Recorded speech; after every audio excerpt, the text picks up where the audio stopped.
Alrighty, hello, everybody, and welcome to this week's episode of The Designer's Den. And I have with me today, what I'm going to call an extra special guest.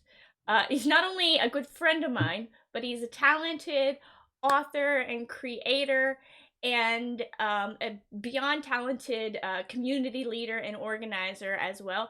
And I am super proud to have with me today Jonathan Connor Self. Say hello, Connor. Introduce yourself. Hi, everybody. For those of you who I haven't met, I'm happy I get a chance to sort of meet you now. My name is Jonathan Connor Self. My publications are in that name. You can call me Connor, though. All my friends do. I am a longtime TTRPG fan, and I've been creating for about the last 5 years. And when I'm not helping to tell stories and create experiences for people, I'm a therapist. I work in the public school setting, providing mental health services for kids and for their families. So, and I love it. I'm happy that I'm here with you, Jenny. I'm really excited. I am excited too. And so the product that we're going to talk to, and I guess I should say hello to everyone else too. Hi Dee and hi Serendipity, and thank you for the subscription and the follow. But anyways, so the mental health work that you do is actually kind of related to the adventure that we're going to talk about today. So the adventure that we have today that we're going to focus on is was this your first CCC or no, the Jenny's Request series was first. It was. This is one of your more recent ones. Okay. Correct, yeah. Well, anyways, the adventure that we're talking about today is called From Every Winter Spring. And as you can see there on the subtitle, it is a tale of rebirth and rejuvenation. And so, what does that even mean? Tale of rebirth and rejuvenation. Do you want to give us like a kind of a summary of what this adventure is about for everyone? Certainly. So the adventure is set up very differently from most other D&D adventures because you're not paid to engage in any sort of conflict with anybody. It's a glorious escort quest from online games. You have an individual who wouldn't be able to make a trip by themselves, and your job is to get them to their location. In this case, it's a tale of an older gentleman who's getting quite on in years. His memory has begun failing him. He finds it hard to get around. He lives alone, and he asks for help from the adventurers to get to a fountain of youth that his longer-lived half-elven friend told him about, deep in the Cormandor Forest. So he can't make that trip by himself, and so he pays the adventurers to help him get there. That's a pretty good summary. And you shouldn't really like be down on yourself. Not that you are, because it's just a fetch quest. Because if anyone who tuned in to last week's episode knows, we talked to Paige and Ben. Their best-selling adventure, The Black Road, is just a fetch quest. So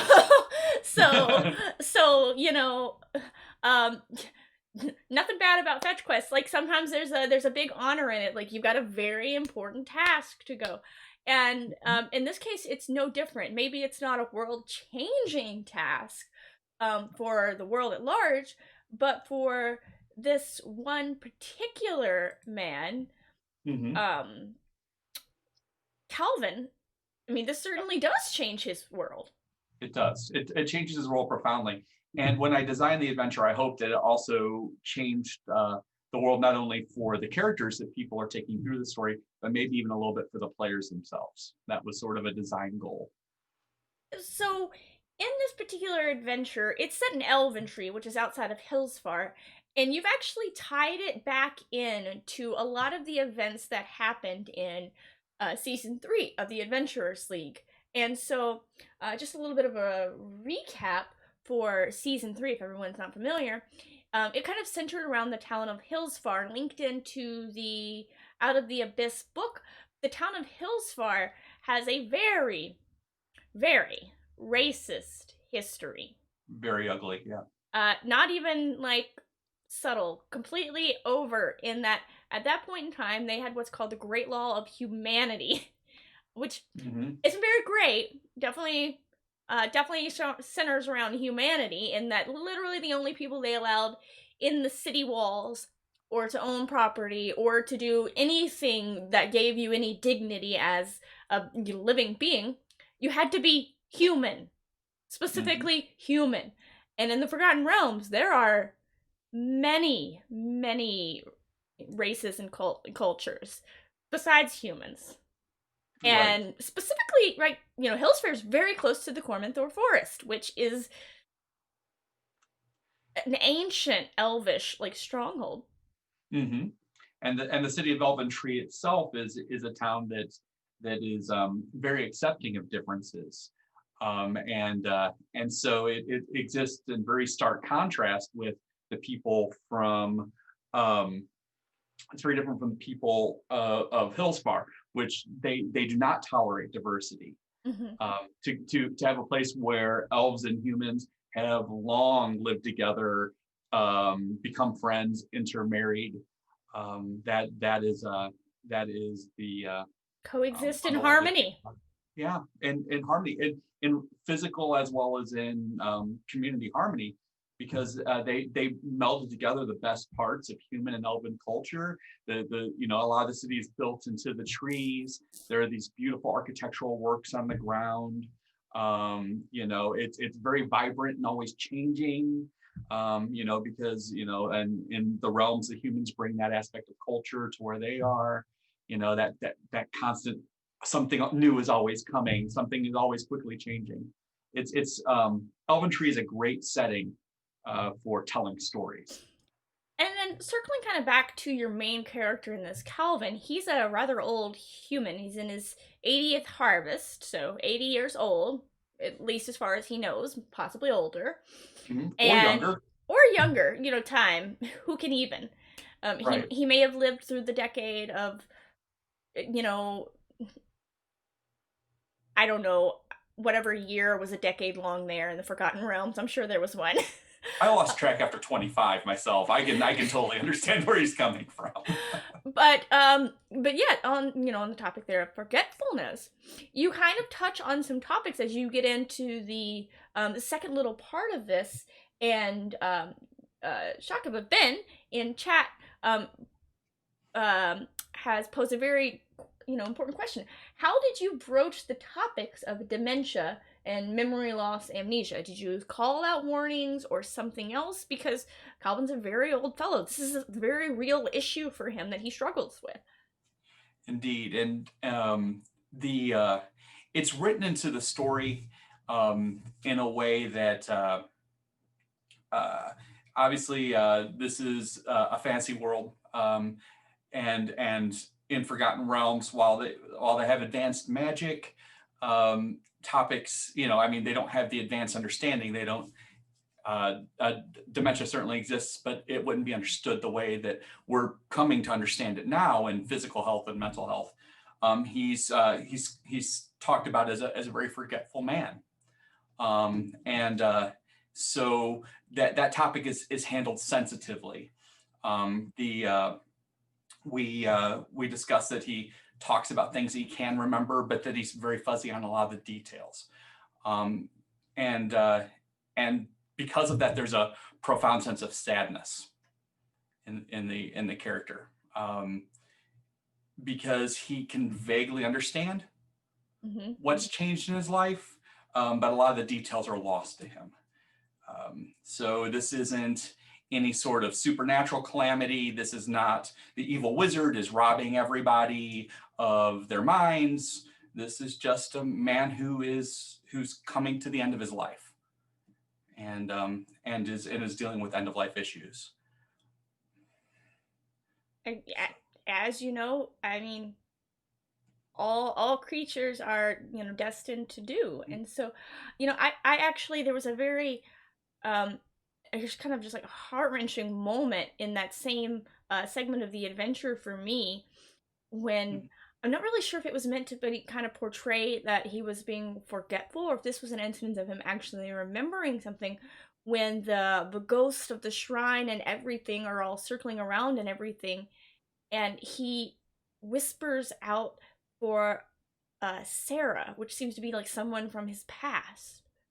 And so like there's just a lot of really intense emotions in this adventure, and I think that was one of the things that I liked most about it, is that it Mhm. doesn't just touch on those classic like there's a bad thing and we're gonna go be the good guys and get rid of it. Like it makes you stop and think about the actual, I mean, kind of I guess ironic to say the humanity of people, because a big theme of it is like, you know, that other everyone is great.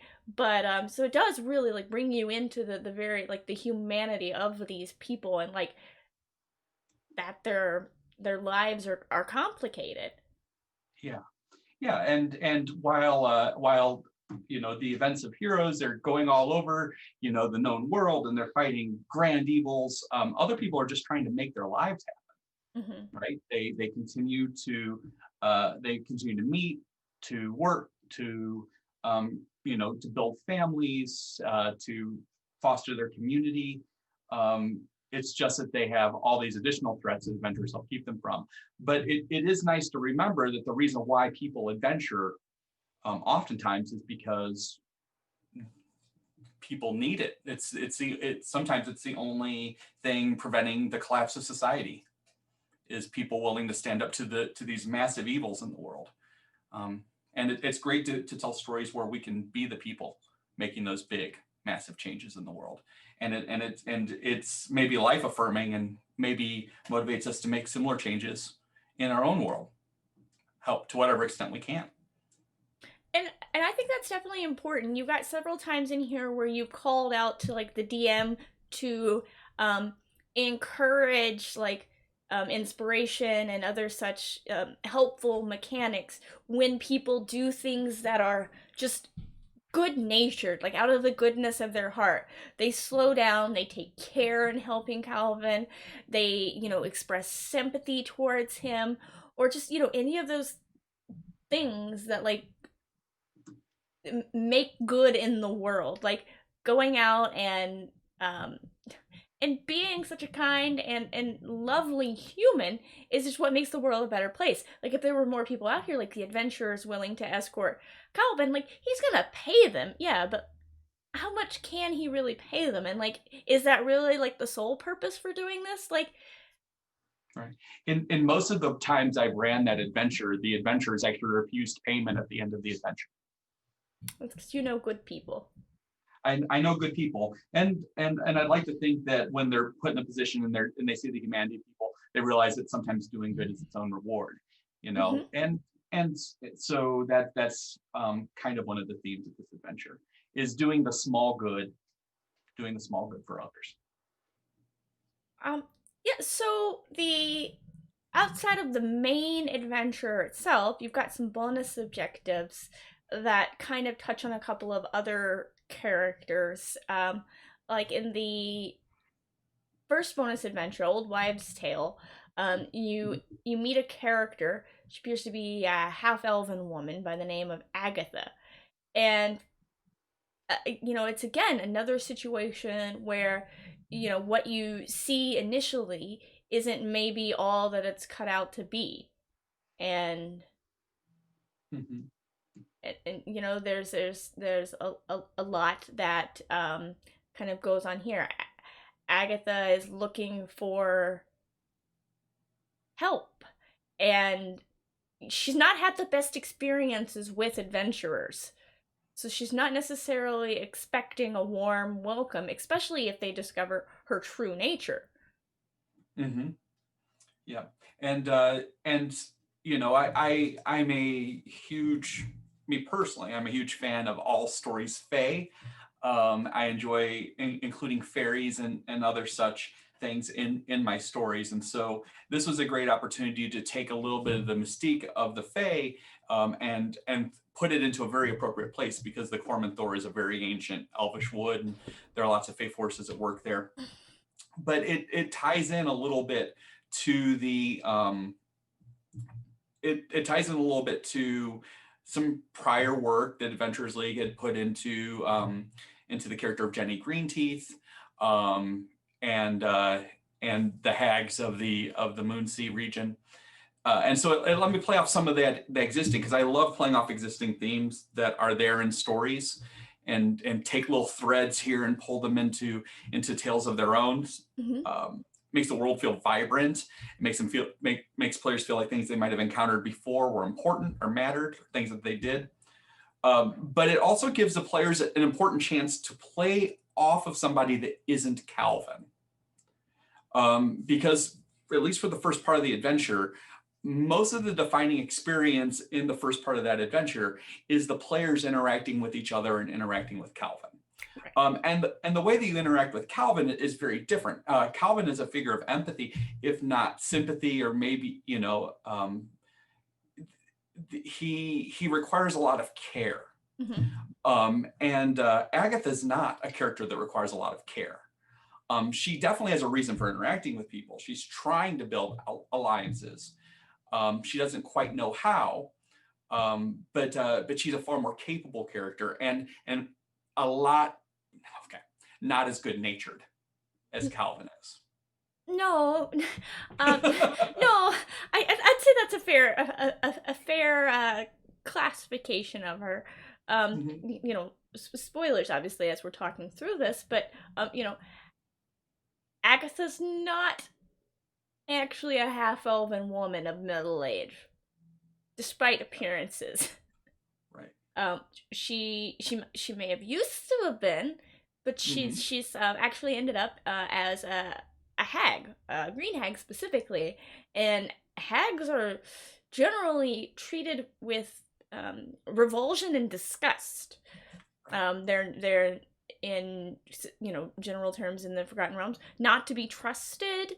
They just want to use you, perhaps put you in a stew if we want to get into the grossness, every horrible story that you heard about in the old not Hans Christian Andersen, but definitely Grimm's fairy tales. The dark stories. The hag in the woods is going to do terrible things to you, so you better address her with care and give her wide berth. Hags are some of my favorite NPCs in Forgotten Realms games, because they certainly turn our cultural tropes on their ears, and say, you know what? Yeah, here is somebody who has accumulated power of her own right and by her own accord and following her own rules, and she doesn't care about your rules. This is she doesn't care about what society says that she needs to do. She's going to own herself. And for that reason, I really appreciate what hags add to stories that they belong in. So, but it gives characters a chance to build on the character, not just in showing empathy towards Calvin, but in telling stories about their past, things that might have happened in prior games, or things that might have happened in their backstory, things that a lot of times people don't ever get a chance to talk about or explore. You're given that opportunity to explore it, and if you do, due to the transactional nature of Agatha's relationship with the adventurers, she's willing to part with something helpful if they're willing to part with a story. Yeah, and so just kind of switching gears here, I think we've covered this one a decent amount. So we're going to go ahead and start the giveaway for a copy of this particular adventure. But you've mentioned a couple of times at Jenny's request, Jenny Greenteeth. So that's another character from the Forgotten Realms that you've written a good bit about, and those have been pretty well received, I would say. I've heard nothing but good things myself. So what kind of inspired you to write those and to kind of, I guess, latch on to centering what was, I guess, your first foray out into CCC around a character like Jenny Greenteeth, who was, I guess, very controversial. No, not at my request, Ben. I mean, I don't know that, I don't think that I'm a hag. I'm pretty sure I'm not. We'll see though. But that might be what a hag would say. You- Oh no. So yes, so at Jenny's request is a series of 6 adventures with a couple adventures that are sort of tangential to them. It's over. I want to say it's almost 30 hours of content. It's a lot. And in the story, you are asked to do a random task that just snowballs and snowballs and gets bigger and more dangerous as it goes on. Just like you would expect things to happen in a Fey tale. One small request just gets bigger and bigger, and you see a, a lot of interactions. You get to interact a lot with Fae. Hmm. You get to watch the Fae interact with each other, and learn about their culture. And you get to learn that there are threats out there that are even bigger than they are. So which culminates in a pretty big epic battle that the players get to be generals of. So it's nice to be able to tell a story like that. I enjoy fairy tales. You do enjoy fairy tales, and another thing that I know that you enjoy is lore. Lore. Oh, Lore. You yeah. and so many other people that I know, you are a fanatic for lore. So getting into like your design philosophy behind all of these, and just like in general, would you say that existing lore is like a big thing that you build on, or where do you draw your inspiration from? So I am a big fan of lore. Uh, Lore, when used poorly, um, is a it's a gatekeeping mechanic, right? And we all know that person who has their fandom, and if you don't know as much about their fandom, they're going to shut you down and they're going to exclude you. And so I'm a big believer that if you use lore in negative ways, it can hurt people or keep them out. But if it's used in a creative way, it can build immersion. Mm-hmm. The best sorts of lore are the lore that you don't have to know a lot about to even participate, but it's like the little snippets that you get that pull you into the story. And um, and so that kind of lore is important for me because I think it takes people and it involves them in something bigger. Like, you have your character, and your character is important and it's the center, but you can see how your character exists in a world where all these things are happening. You might What would your character think about this, that, and the other group or force or event that's going on in the world? How do you choose to react to it? Just like our experience in our world is, we have ourself, you have Mm-hmm. yourself, I have myself, but we are in the middle of events swirling around us all the time. And Especially sometimes, this year. yeah, exactly. And the defining aspect is what you choose to think and how you choose to act in those situations. And so I like to try to draw in some of those lore aspects, and give people and use lore to build attachment to a story, and help define the individual character. Yeah, and my new goo probably said that wrong. Apologies if so. It's a valid point.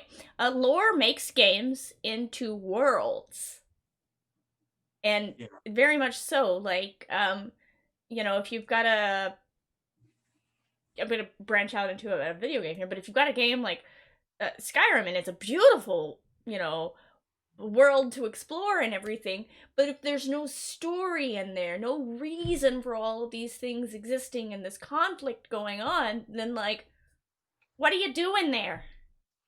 Right. Right. It definitely provides that animus, that moving Hmm. force for your character, that sets your character off in a direction. Because if the world was boring and nothing happened, it would be much like, I'll go back to Robert Jordan's Wheel of Time, the very beginning of the first book. The main characters, the most central of the characters, they lived in the village and nothing really happened there, and none of them were ever going to go anywhere or do anything. up until their village was attacked. And so they suddenly went from, like relative peace and quiet, and they had their lives already charted out in front of them. That worldwide event pulled them into the story. And so, for a lot of adventurers, that's often the same. I really enjoy the D&D storylines because they do a good job at building that. The existing core books, Horde of the Dragon Queen was a great tale for that reason. Storm King's Thunder also. They do an excellent job of like drawing you into that to that world. Like with Storm King's Thunder, you do kind of just get dropped into the middle of it. Like, spoiler alert, you start in chapter 1 going into a town and there's a fucking dragon attack happening. And like, you immediately learn like all this stuff is going on. The cult of the dragon, they have a plot. There are people involved. They're nearby. You can immediately take action. Maybe you're not going to have the biggest impact on the world because you're just starting out, but like your part matters and it helps. Right. Because if you don't do something, events like what you just saw, this dragon attacking this town that's helpless and undefended, it's going to keep happening. Right. And it pulls you right in. The events of the world, the lore of the world pulls you in and gives you the animus to act, to become the hero. And so it's delightful. They do a great job in the books. I'm a huge fan of that. No, certainly, and I think that the published books themselves do a pretty great job of that. I guess I would say, well, obviously, Tales from the Yawning Portal was a little bit different because it was just kind of piecemeal adventures. But outside of that, like most of them do a pretty good job of setting up the world, especially. Well, I guess there's some argument over it, especially the new book. Oh my goodness, yes, Rime of the Frost Maiden. Yeah, Rime of the Frost Maiden, and it's announced, so I guess we can talk about it a little bit. You and I actually worked on something for the upcoming season. Really? It was announced? It's on their website. Oh my goodness, really? It's been on the website for a while. You're behind times. Oh my god, I didn't even know. I just been keeping my mouth shut. Do-de-do-de-do. Connor over here not keeping up with the actual lore going on around him. Nope. No. But yes, so Connor and I have the great fortune of being able to write for the new season for Adventures League, season 10. And we worked together on the first epic adventure for the season. And I don't want to give away a lot of details on that because it's very exciting and you're all going to love it, especially following up after the adventures from people like Paige Lightman and Laura Thompson and Justice Armand, the GM Tim. Like, we've got some lovely people to follow behind. But then a lot of this design philosophy that you've been, telling our viewers about, like, it definitely trickled into this adventure. Like, there was a lot of stuff you wrote in here where, like, we took that delicate hand at, like, being, I guess, I don't want to use the word courteous about culture and everything, but we took care to incorporate real-world elements so that people would be invested in it. Right. Yeah, and it's very important, particularly when you're telling stories in the Forgotten Realms. So many elements of the Forgotten Realms have their origin in very real cultures here in our real world. Faerun reflects in many ways our cultures here on Earth, and so making certain Icewind Dale was no exception. If you go back to the original works by R.A. Salvatore, you can see that often real world cultures were used as sources of inspiration. Making certain that any cultures like that were incorporated into the adventure were done so respectfully was very important. Because a lot of the Icewind Dale stuff drew on the cultures of the native peoples of North America. And, like, it's more important than ever to respect the heritage of those people, especially with all the struggle and oppression that they're seeing. Not only the Native Americans of the United States, but the Native peoples of Canada as well, like Mhm. First Nations, like they are like people aren't being taught that culture anymore. They're not realizing like how rich of a history it is, and like I guess for lack of a better word, what a proud people they are. Like Mhm. And they have history, yeah. there's a lot to be proud of. Hmm. The Native peoples have much to be proud of, and showing in our game that there's a reason for Native cultures to be proud was central. It was important.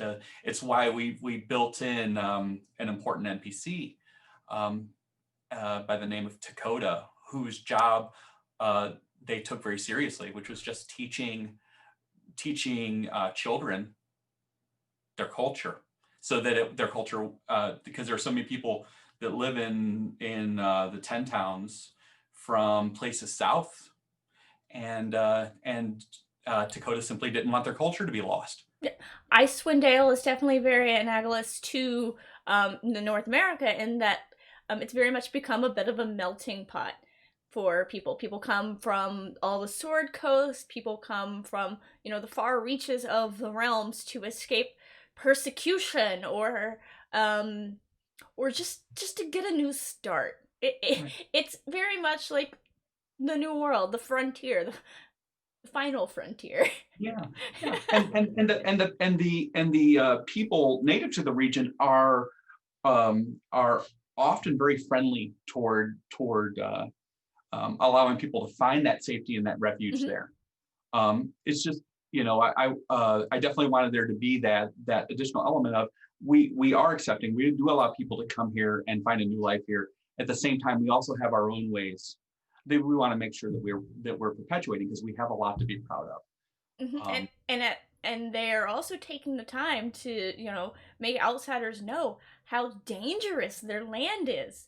I mean, if they didn't want outsiders there, they could easily just let them wander off, right, and that problem would be solved. But that's not their way. They are very kind people, right, and and yeah, even though like it's an epic adventure, and so there's a lot going on, and it's very fast paced by its very nature.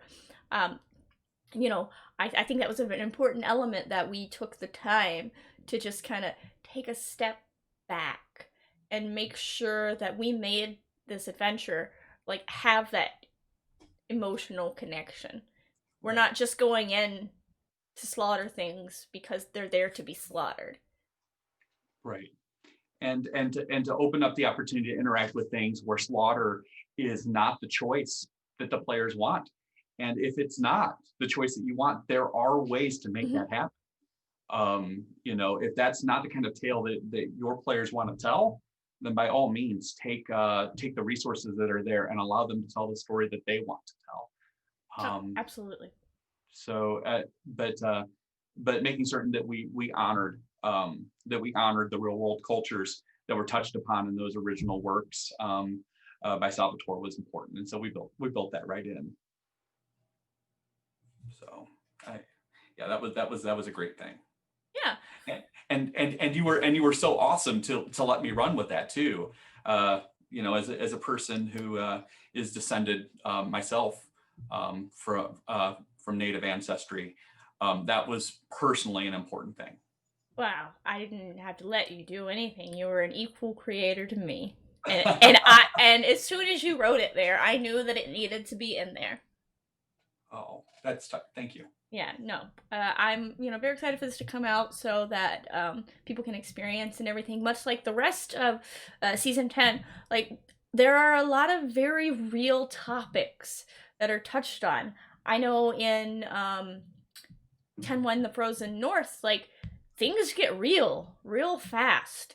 And there's a lot of potentially, graphic things touched on about just like how dangerous of a place this is and how easy it is to die and like how you need to constantly, you know, like I think Mhm. this season is going to do a lot to promote people taking a step back and thinking about the ways that they can interact with the world around them. Like, maybe in Icewind Dale, violence is not the answer. No, and there's no end to violence if you want it.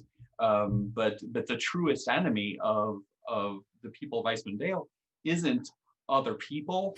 It's not uh, the the gods. It's just survival, Hmm. and making certain that you survive with just enough thriving that you're not at each other's throats. Right? That's surviving is the real enemy, the world, that world that's often hostile, and you can choose to do that by taking from others, or you can choose to do that by building something together. Hmm. And often you'll find that working together is a far more effective solution. Yeah, that's what we aimed for when we were designing our adventure, but that's what many were working for when they designed it. No, you're talking about the talented group of authors. Hmm. They to every last one that was central in their mind. No, You know, certainly, and cooperation. I don't doubt that for a second. Having read most of those, as we were working on ours, like Mhm. there's a very lot of um, I guess tough subjects being dealt with, and definitely a lot of, I don't want to say hand holding for DMs, but a lot of extra information describing alternative ways to deal with situations. Like, we specifically had a sidebar that we had to trim a couple of times about exploration because it's a very underused pillar of play. Mhm. Um, and yeah, so a question came in then. Have you ever had to change an aspect of your world or games for a player's request, maybe during a session zero or a pre-planning? Uh, so in the past, yes, I'm very big on safety tools. And I give players the chance to say if something is comfortable or something is uncomfortable, and I'll often broach before I start a game. Here's some central themes. If there's something you find uncomfortable, let me know. I'll modify, I'll change, I'll do the things to make this game as safe and as fun for you as I'd want it to be for anybody. So those sorts of changes, yeah. For me, that's something that I've always done.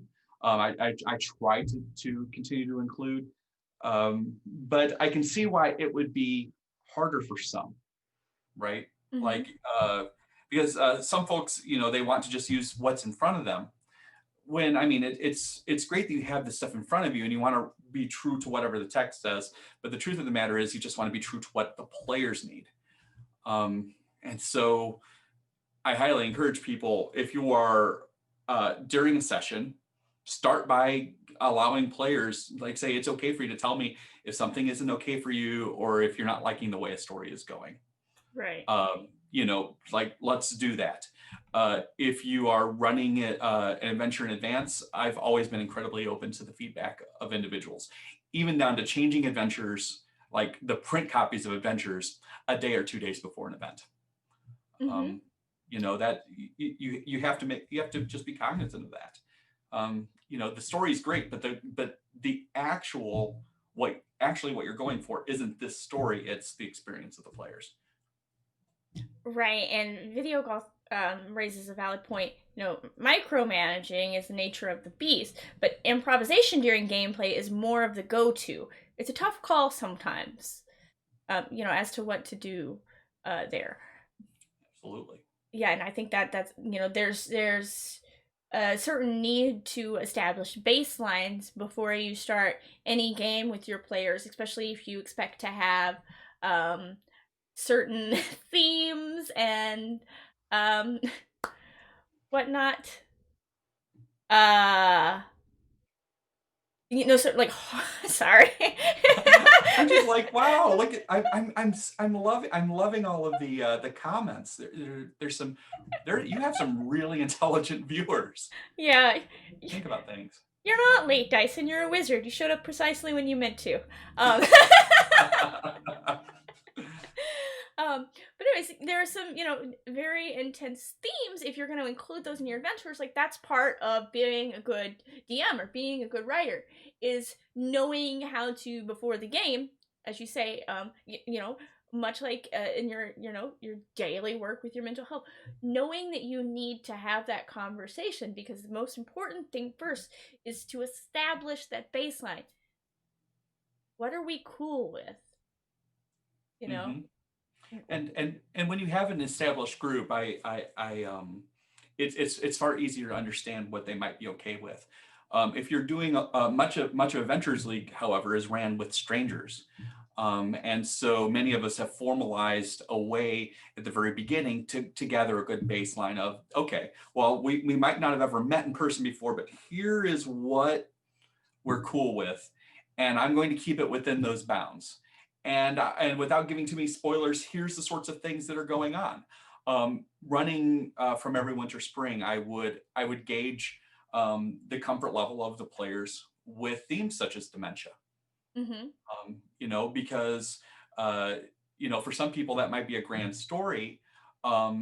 It's something they're passionate about. For some people, it might still be a very raw topic for them based on personal experience, and you don't want to upset your players.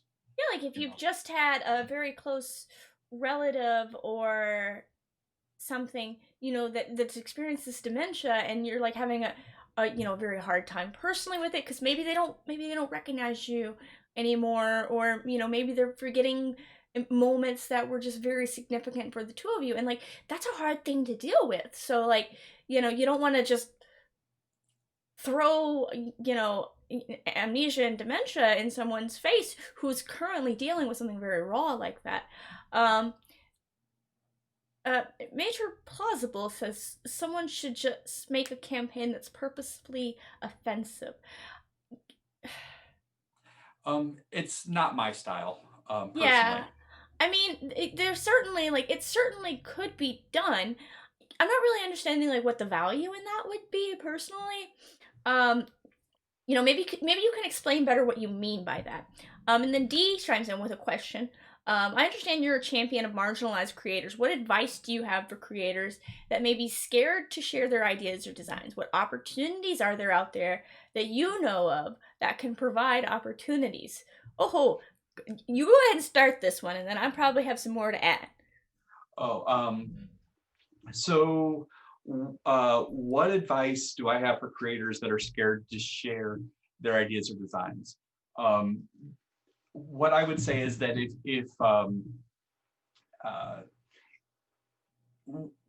through conversations with friends on social media, I highly encourage you, D, to there are pockets of safety out there where that they have a reputation of places where marginalized individuals can share their stories and they'll be celebrated. My recommendation is to find those pockets. There are groups of people who foster those voices out there, who truly do it. Obviously there are some people that do lip service, and I'm not even going to talk about them. What I'm going to talk about are the people out there, the communities out there that actually do it. I would encourage you to find those people and to get to know them. And from there, tell your stories, and tell your stories without fear, right? Because if your story is true, there are going to be people out there who are going to want to hear it. Just flat out, they're going to want to hear it. So find pockets of safety, people that you trust, tell your stories among them, hear the stories that they're telling, and go from there. You can create an audience for people who want to hear your stories, if there's not already an audience out there. I think that's the first question. Was there? Champion of marginalized creators, what advice do you have and what opportunities? So I would I swear to God, Ben, Ben's rigging these raffles. Don't worry though, we have one more to go. I'm gonna give away a copy also of my adventure that ties into Rhyme of the Frost Maiden. Well, not just mine, my group that I worked on. Encounters in the Far North. Yeah, Uh, and so, sorry to interrupt myself there. I was just perturbed that Ben gets to win everything. Dang it, Ben. You won last time. But as far as like, you know, champion for marginalized creators, I would definitely say like I'm on that train too. Like I want to see more stories representative of you know, stories that haven't already been told, stories that aren't you know, white Eurocentric you know, history type stuff. Like yeah, you won again. And like a lot of that is because like it's so important to have representation in the media that you consume. Mhm. And you know, my advice for those creators who are scared to share their ideas or designs, like find someone who's created something like what you want to see. Maybe it's not exactly right. Maybe you want to push it a little bit further. PDFs, yeah. Well, electronic PDF is what these are. Find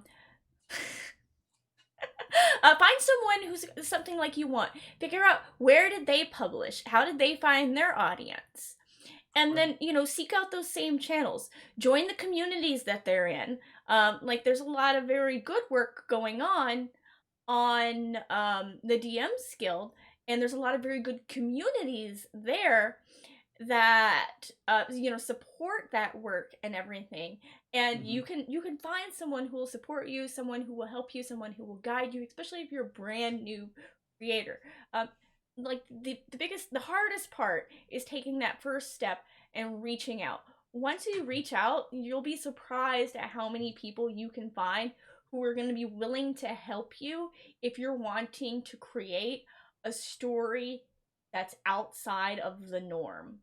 Now, of Right. course, you're still gonna get pushback on certain issues. Like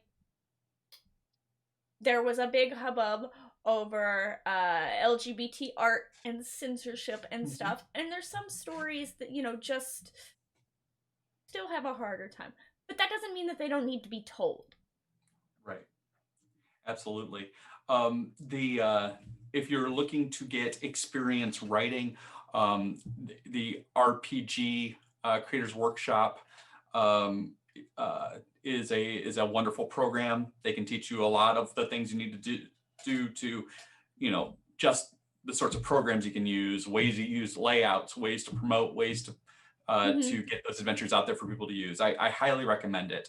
There are scholarships out there for individuals from underrepresented communities in RPGs, and they might help you get involved in learning to write RPGs.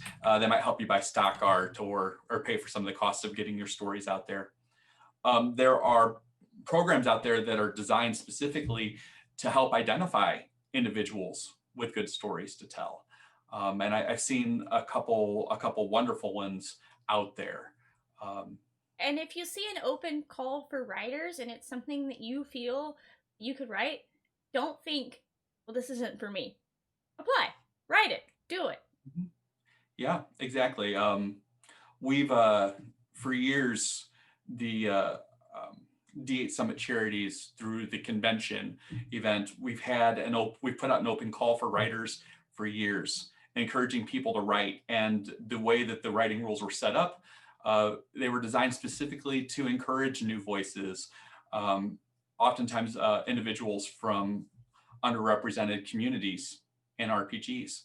Uh, uh, And Given opportunities to write and share their stories, because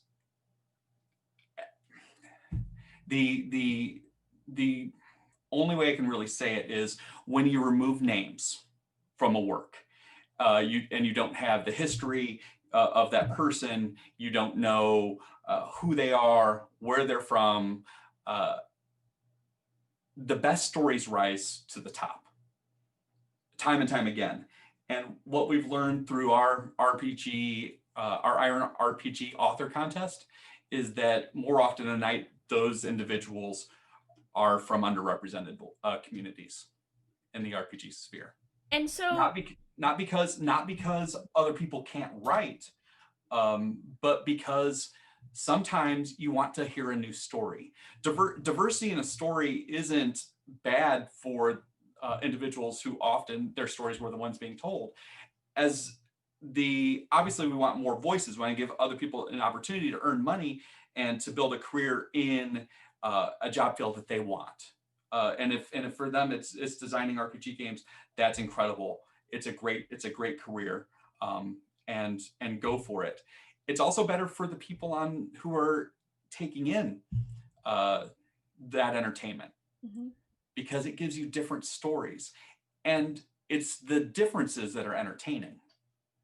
yeah, and I want to kind of scroll back for a moment. You got a comment from Major Plausible says Shakespeare was pretty edgy, and for that time, I'm going to agree, Shakespeare was pretty edgy. And actually, for those that don't know or might not be aware, Storm King's Thunder was based on King Lear, a Shakespeare production, and it was edgy. Like, Shakespeare was edgy at that time because a lot of it dealt with going down with the nobility, or the weird magics in the world, or relationships that are forbidden, and things of that nature. Like, it really put that new story, that new perspective out there into the world before a large audience, and really kind of paved the way for people to be like, okay, we're gonna write more of those. And then they were like, we have even more stories to tell. Like, we can go a bit further. There are more forbidden relationships, different kinds. Like, we need to talk about those too. Much ado about nothing is just a big sex joke. Okay, that is true. Yeah, it was. But yeah, and as the world changes, we're always going to have new stories to tell. And often they might be based in older stories. The same stories work their way back into our collective consciousness time and time again. Whether you're a Jungian or you believe that no story is a new story, it's just a retelling of an older story. Either way, you're going to see those same tropes, but they're going to change as our culture changes, and as the people that are allowed to participate in our culture, as our culture is opened up to more people. And that's awesome, because that means that right now there's a reason why we're in a golden age for RPGs. And the reason why we're in a golden age for RPGs right now is we are opening up these stories for more people. And New Video God, that's a very valid point, is that heretical ideas for that time is a key phrase to hold on to there. Yeah, they're not heretical now. Like, now it's just like, whatever. But that's the thing. Constantly moving the envelope forward. Like, you can't just keep talking about the same thing over and over again, because if I remake Lion King 30 times, we're probably tired of it. Yeah. Yep. Sorry, Disney. Sorry. Can we make a news story? But yeah, okay. My new says, can you talk about your favorite part of creating a new adventure? Oh, yeah, that's a good one. So, somebody says, Connor, I want to hire you. Write me something. What do you get excited about? What do I get excited about? Yeah. The first question that I'm going to ask is, cool, what kind of story are you wanting to tell? Yeah. Right? Like, that's going to be... Just set it in the Border Kingdoms. That's it. Just set it in the Border Kingdoms. Okay, so the first thing I'm going to do, if I'm going to tell a story, is I'm going to go right to the lore. Right? So when we were co-writing that adventure together, Jenny, what's the first thing I did? You sent me a book of lore. No. No, close. I said, here are the sources where you can find story bits. Here's this publication, here's this novel. Oh, by the way, I'm halfway through the novel. The first thing Connor and I did, we're going to write for Rime of the Frost Maiden, we're going to be in Icewind Dale. We're like, okay, there are books. So there's the Icewind Dale trilogy, and we both went online and ordered it. And then there was the Crystal Shard adventure. Connor went online and ordered it. I turned around to my boyfriend's bookshelf and plucked it off, fair, because he has all the adventures. um, and we read everything that already existed. We want to know, what have they already said about this realm? Right. What are Because the we want a consistent experience for people who have grown up loving these. A lot of these stories and tales people grew up with, and so they occupy a very special part in their heart. So we wanted to be true to them, for certain. So I like doing that initial lore dive to get a good idea of the themes in that area, story hooks that might be in that area, and give me an idea of what sort of story to tell.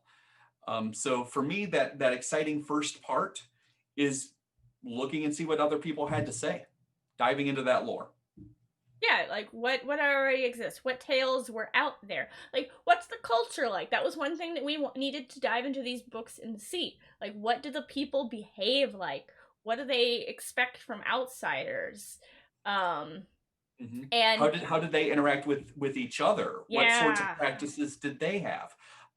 The character that the NPC that we have, they're very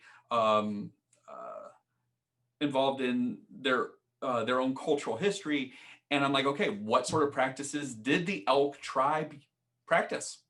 Right, mm-hmm. their people are descended from the Elk tribe. What are the cultural practices of the Elk tribe as far as anything I can see in these books, and then work that into the existing story. And then one of my favorite characters from all that literature that we picked back up was Bruenor Battlehammer, because like he's so tied in to the dwarven culture and everything, but then he ends up taking in this, what starts out as a prisoner of war from, it was the Elk tribe, wasn't it? Yeah, Yeah. indeed.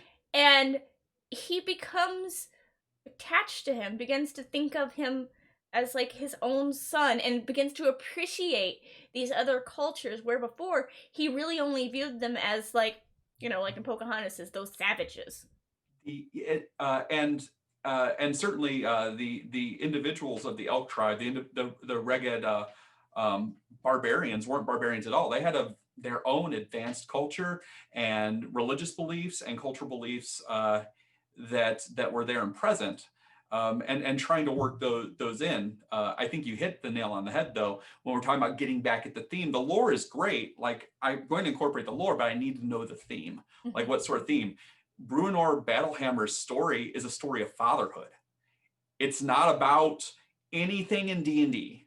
It's about something that everybody. Acceptance. It's about love and acceptance and fatherhood. What does fatherhood look like? It doesn't always look the same. What does it look like? And so that was the story that was initially told. And they wrapped it in a nice D&D wrapping paper, but it's a story that all of us can empathize with. Mm-hmm. Like, we can understand it because it's our own story as well. Mm-hmm. And then Dyson says, I work with James Wyatt on the Magic crossover settings. You get the pre-release art book, James's story Bible, the various art guides I sent out for that set to the Magic the Gathering artists. Then, once I've digested the style and background, we sit down and talk about what we each see for the maps. And yeah, there's a lot of, what do you want? What do you see? What are you excited about in those exchanges?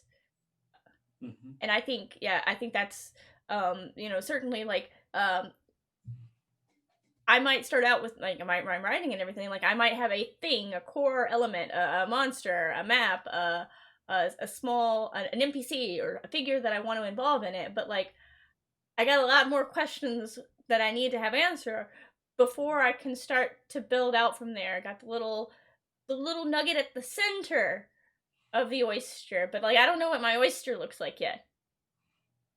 Mm-hmm. So, yeah. And it depends on what kind of sea it is. True story. Yeah, I think that's where, though, when we talk about what are we most excited to get into. For me, it's the lore, but I need the lore to define the theme. And so I don't know if we'd say it's the lore, you'd say it's the theme. Part of me is the theme. I want to say the theme is it. In our shared work, no giveaways. The theme is, what are you willing to do to survive? What are you willing to do? What are you willing to sacrifice? And, what's important to you? And that's not just true for the heroes. Everybody. Everybody, including the antagonists. The antagonists also made that exact same call. And it's there for players that want to dig into it. Mm-hmm. And then, yep, D, that is right. Bruenor was Pops to Caddy, Brienne, Drizzt as well. And, you know, it just became a very central thing for him, this very fatherly feeling that he had towards Caddy B, Drizzt, and, you know, if I wasn't trying to think of his name, I would know it. That's where I'm at too. I have it written down on my notes for that. Rhaenys and Wolfgar. Wolfgar, Yeah. here we go. Whew. Oh, thanks, Steve, for the save there. And yeah, like, he really took that. It became, like, his core drive. Like, I gotta protect these kids, because they're not as tough as I am. And, you know, Right. and then, yeah, Video Goth, good point, too. All storytellers are historians. History is a variable, depending on the point of view. Mm-hmm. Absolutely. Yeah. So that was the central nugget, though. Yeah, for Wolfgar and for that character arc, he almost certainly his story was the central one to those books. Okay, well, with that, we're pretty near to the end of this, so we're going to take any final questions from the audience. And then, Connor, do you have any final thoughts that you want to share with everybody?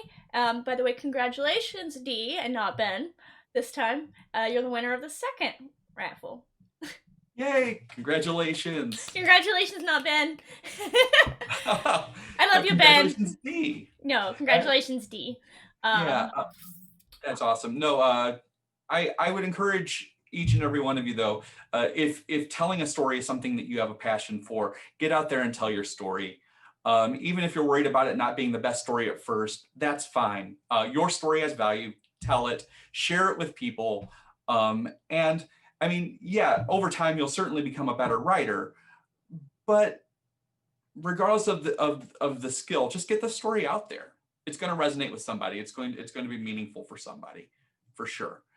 There was, as a matter of fact, not too long ago, because it was yesterday, I got a text message from somebody who's like, I'm prepping one of your adventures, and I'm looking on this map, and I don't know where this thing is supposed to be, and can you tell me? And I'm just like, okay, well, it should be here on the map, and I'm sorry that it wasn't very clear, and are you having fun? Like, what do you mean having fun? Are you having fun telling these stories? So what are you talking about? I'm like, well, I'm guessing you're asking because you're sharing my adventures. Like, is this meaningful for you? And then she and I had a long conversation about the stories, and then it was touching for me, but it was great to have that discourse because we shared the story, and it was something that was meaningful for both of us. And then at the very end, I'm trying to give her stuff, and she's just like, I already have it, and I'm like, oh. But now I can say I know what I'm going to send you, and I can get her the thing that apparently was announced 2 weeks ago, our new epic adventure. But yeah, just tell your stories, please.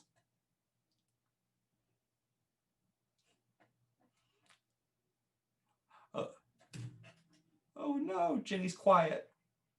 Oh no. Yeah, sorry. I had muted it because I was typing and then forgot that I was no longer typing. But yeah, no, as I was saying, the important thing, definitely, get out there, share those stories, do what you need to do. And let me go ahead and share where it was announced with everybody, since apparently Connor didn't read the storyline announcement. Hey now. all of the adventures thus far announced for season 10 are listed on that page, including some from Sean Merwin, Paige Lightman, Laura Thompson, GM Tim, Justice Armand. Indeed, it was here. It's not here. It was here. Anyways, whoops. Whatever. People are gonna find out eventually. We wrote it. It's somewhere. I definitely saw it on the internet where they announced that we're writing it. My bad. Well, if I can't find it, congratulations, everybody. You all know now. Also, apologies. I'm begging for forgiveness if I need to. I don't think we'll have to. The- But yes, no, back to that. Yep, as Video God said, a great show, absolutely. It's always a joy to talk to you, Connor, to get your perspective and insight on any adventure because you always bring new life to it. Like I feel like I really just need to run through the entirety of season 3 with you as a DM because it would be an entirely different story than the first time I played it. It might be less about outer demons and more about inner demons if I ran it for you. No, and that would be exactly what I would be counting on. With that, I am gonna go ahead and wrap up this episode. Is there anything that you want to share with everybody about where they can find you on the social medias or any projects that you're working on right now or just released that you want to make sure I get in the show notes, which I've got some links already down in the panel, but I'll go ahead and add anything else that you want me to there. Okay, well, right now I have 2 projects in the works. I've submitted manuscripts to a couple anthologies for Dungeons and Dragons 5e of various stories. So those are coming up. I look forward to announcing those. I have some opportunities to tell stories in games that aren't D&D that hopefully I'll be able to share with you more in the near future. Right now, I'm in the part of the cycle where I'm adding more jobs, and so I'm really excited to be able to announce them. Tomorrow night, I will be on the Flames of Freedom live play ran by James Introcaso for Zweihander RPG. That's really exciting. Tune in because you'll watch me have imposter syndrome for like 3 hours straight. It'll be hilarious. Because there's some amazing people involved in that. James Introcaso, Gabe St. James, Lisa Chen. Oh man, so many great names. We're all going to be telling that story together, set in a weird version of the American War for Independence. And yeah, there might be an adventure coming very soon to D&D Adventurers League that I look forward to sharing at public events with you. We're already beginning to plan for the 2021 version of the D8 Summit. So I look forward to having things to put out there for people to enjoy. Well, they've obviously announced it. I've Googled it, and it's on People's Warhorn events, so somebody knows. And it's also GameholeCon has Epic 10-00 mislabeled as 10-1, but that's fine. They'll figure that out. Oh, with that said, thank you so much for joining, Connor. That is going to be it for this episode of the Designer's Den. Tune in next week. I'm going to have Tonya Winslow Brill on, who also wrote for season 10. I don't know. She definitely wrote for a bunch of other things that I've been involved in. And super excited to talk to her about her adventure writing and her philosophy, and how she's surviving in the actual cold, frozen north known as northern Minnesota. It's cold enough here where Connor and I are, as you can tell by our bundled up, in northern Illinois. So I can't wait to see how Tony's faring. Yeah, she's a great person. Anybody watching next week will be very, very fortunate to hear what she has to say because she has a voice that's worth hearing for sure. Oh yeah, no, absolutely. So same time next week, 4 p.m. Central. We'll be back. I'll be back with Tony. Connor, you can stop by if you want. I don't know. I stop by in the chat. All right. Well, thank you everybody so much for tuning in and for the really good questions that you all had today. I know your email, Marcella. Thank you. But now everybody has it. Thank you so much for the very good questions. Can't wait to see what you all have next week. Until then, bye everybody.